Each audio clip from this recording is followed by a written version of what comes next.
newbies just entered, take a seat on the beds and I will keep you spellbound. If horse is right, I need to ask you to refrain from yelping, even if you are astonished by what you're about to see. Ryan then entered the bathroom, opened the shower curtain, and turned on the shower full blast. He then raised his left hand up with a lit match and then pressed the Axe deodorant, causing a 3-foot flame to strike against the shower, which extinguished the flame.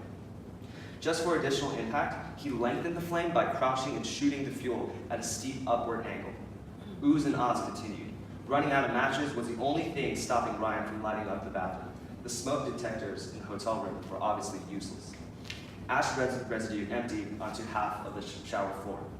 He then asked someone to retrieve another box, but luckily no one obliged. They were all shocked, as David and I were. "Show's over, kids," Ryan said. "Get back to your rooms and don't try this at home." No doubt he had done this before. His teacher was YouTube. Everyone in this room had a shared passion for the arts and it's married many different forms, whether you might be a musician, dancer, an artist, a teacher, a photographer, or a writer like myself. So, as a writer, part of my love for this activity stems from the sheer amount of catharsis that I get just by putting the words to paper and taking something that is meaningful to me and making it this big. Just by writing, I seem to let go of the emotional burden, the baggage that I've been holding on to for so long. And by writing about something that I'm truly passionate about, it truly elates me. I think that writing and all these other forms of art should indeed be classified as a science because these words, these brushes and pictures you're painting are selected with care, learned over a large period of time, and teeming with passion. The same can be said for music, dance, and art. In visual arts grader, I had to either rat on him or keep it to myself. And in this culture of middle school and high school students, it can be kind of a taboo thing to rat out on someone, like because you have the persona or image of being a tattletale, and that's not a good thing. Socially, that's not a good thing. But what happens when your personal safety is compromised? When is it justified to do the right thing? And unfortunately, as a 6th grader, I chose the former instead of the latter. I held it to myself. And that was one of the reasons why I decided to write about this novel, because I was not only a victim, but also a witness to these certain types of bullying.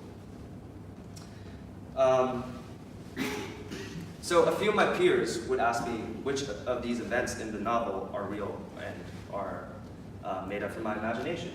Well, I would respond by saying that it is not incumbent upon me to divulge that information because it is up to the readers to interpret and to synthesize those postulations on their own. My intention is not to indict the responsible as the bully in this novel, but to highlight the terrors of teenage behavior and to promote a healthy conversation discussing the various means to eliminate it as we are doing so right now. Memories Patched is a middle grade / young adult novel project set in Singapore, tropical Singapore. I'll address why I wrote Singapore later. But basically it addresses the preteen and teenage angst associated with bullying, both in the traditional bullying and cyberbullying, like online. It pierces into the psyche of those who endure bullying, the victims, and those who cause it, and those who are bystanders too. And so it's a slightly comedic, but also a serious novel, an emotional one, which is essentially my take on this relevant and social topic. More importantly, it characterizes what bullying looks like in the advent of social media. So, the novel explores the rigors of 21st century bullying. Firstly, the time-tested variety, like physical, verbal, social exclusion type of bullying, and also the timeless one, like cyberbullying, which has been increased due to the advent of social media. As a middle schooler, when I encountered and witnessed episodes of bullying, I would sit down and record my thoughts. I would kind of deduce whether this would be an appropriate topic to address in my novel. And kind of differentiate the semi-anecdotal experiences and the experiences that would come up with my imagination. So many of my recorded ideas for the novel would arise from normal day-to-day conversations with other people that I have interacted with, and episodes with my friends and family. So every time I hear a thought-provoking remark or experience an interesting situation, I would immediately record that on my phone and reference it at my earliest convenience. Cool. So, we're not going to go over the plot of the novel, because I don't want to give it away. But at its core, it's not a typical bullying-related novel. Firstly, you have a dual voice, male and female narrators. So every chapter of this novel has two voices. A male narrator in normal font, and the second half of the chapter would be in italics to differentiate, to talk about the female narrator. It basically documents students transitioning from their middle school to high school lives and how it's increasingly more difficult for these two protagonists to take care of their own mental health and their social and emotional well-being. It's set in tropical Singapore, and again, it's semi-anecdotal, and other parts are related to my imagination. But why Singapore? Well, a study by the Program for International Student Assessment, PISA, which is related to the OECD, the Organization for Economic Cooperation and Development. They basically conducted a study in 2015 and assessed out of 8th graders which country is the most bullied. And so the first country that is the most bullied among 8th graders is Latvia. The second, New Zealand. The third, Singapore. And because I was born in Singapore, I gotta have it plug Singapore. But in all seriousness, Singapore may not like to admit it, but their schools endure many episodes of bullying among middle schoolers and 8th graders. And the special administrative region of Hong Kong, 16.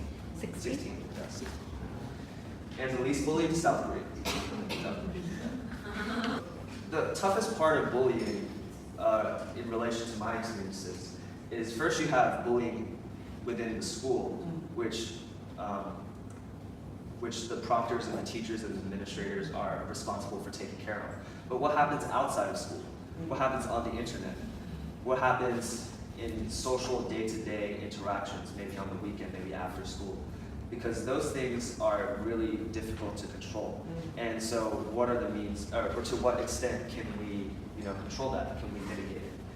After hours in the virtual world of the internet, those are some things that the 21st century has brought us that makes it so much harder to mitigate bullying.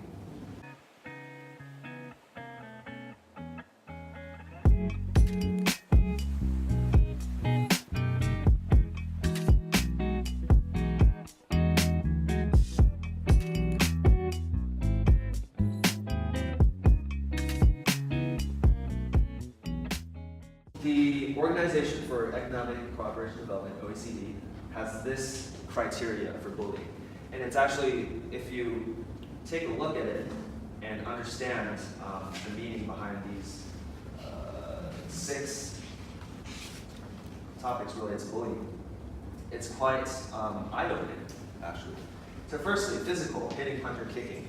Second, verbal, name-calling or mocking.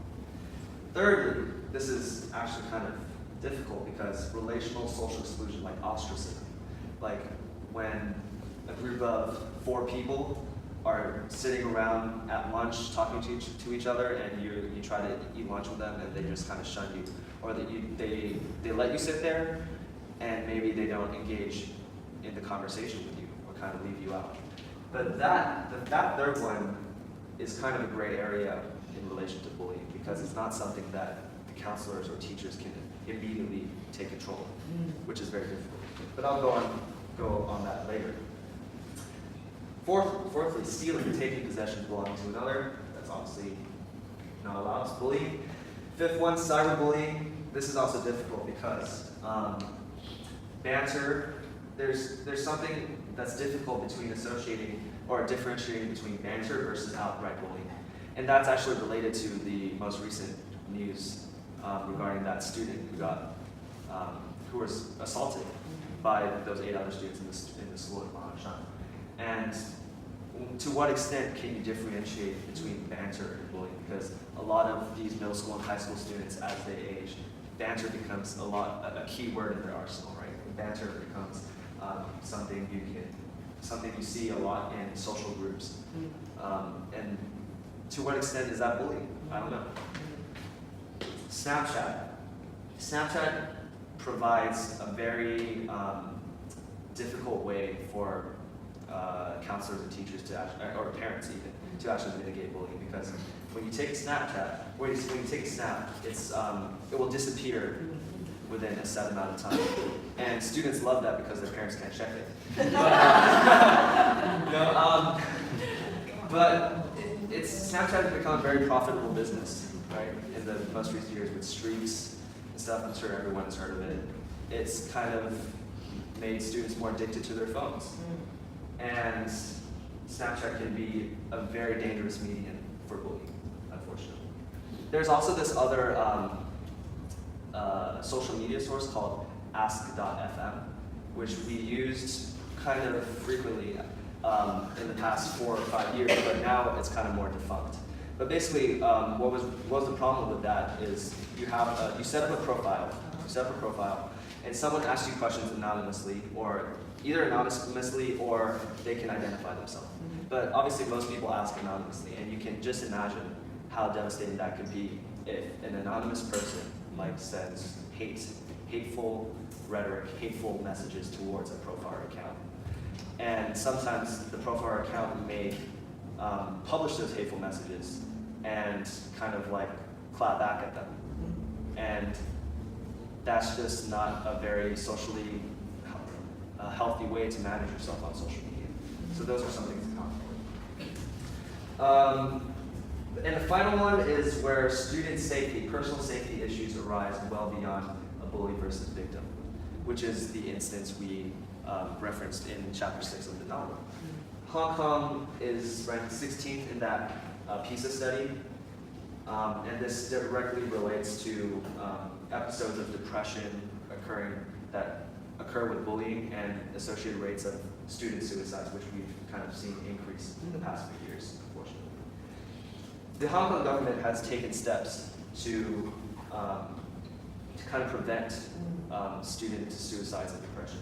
So they established in 2016 a committee on the prevention of student suicides. It's very specific. The Hong Kong Family Welfare Society reported that 1 in 3 students from primary 4 to secondary 3 have been cyberbullied. So unfortunately, despite Hong Kong being 16th in the PISA study, that's still a very difficult problem that we still need to solve. How can we get Hong Kong to be more like South Korea? So yeah. Lost in the discussion of bullying is the so-called innocent bystanders, mostly like myself, that kind of categorizes my personal experience with bullying. Many of whom will encounter bullying in their school experience or careers after. So it might not be physical or verbal or confrontational bullying that a person might experience, because it's more common to, especially in my school or in other schools across Hong Kong, or in my kind of age group, to experience more ostracism or social exclusion or stuff that might not be confrontational and something that you can't really take control of immediately. So students must recognize the difference between writing out peers and empathizing with not only victims but also bullies. As I said, as a 6th grader, this was very hard for me to do because I was at that tender age of whether it is a good idea in the long run to have this image of being a tattletale to the other friends, or just ratting out on the bully, and kind of taking charge of my fate, taking charge of mitigating this issue. There are 2 graphs, one showing physical and verbal bullying, and another showing ostracism and cyberbullying. And so I think this is a good time to delve into the Ma and Shan incident. The school in question failed to classify this incident as bullying, basically. 8 students physically assaulted a victim by putting a chair over his head and kind of hitting his back, striking his leg. It is really something you won't forget when you see the video. And it's been viral. It's been published on South China, various news outlets in Hong Kong. And that is definitely an incident of physical bullying, right? It's the graph on the left, which shows on the x-axis time, and on the y-axis a victim's inclination to speak up. Right? Now these 2 graphs don't necessarily relate to or are not embodiments of all the episodes we see of bullying, obviously. They are just probably specific representations of it. So the graph on the left, it shows the person, the victim, being bullied at one certain incident. And something as egregious as the episode in Ma and Shan, surely there's going to be a threshold, as you see on that top right there. And the threshold is obviously the principal getting notified, various news outlets getting notified, people outside of the school spectrum getting notified. Surely that's, or also the students, the perpetrators being arrested. Surely that is a threshold for that bullying to stop. Because if the victim continues to to get bullied after this, then there's definitely a bigger problem. But I don't know. I don't want to be the person to say that won't happen or will happen in the future. It's just something to consider. So definitely, in instances of physical and verbal bullying, the bottom line is it will eventually stop at a certain point, I think. But even if it doesn't stop, those perpetrators might do something else, which is ostracism or cyberbullying, which is something that is harder for a victim to speak up. And a victim could either go through this route or go through the left graph and then the right graph.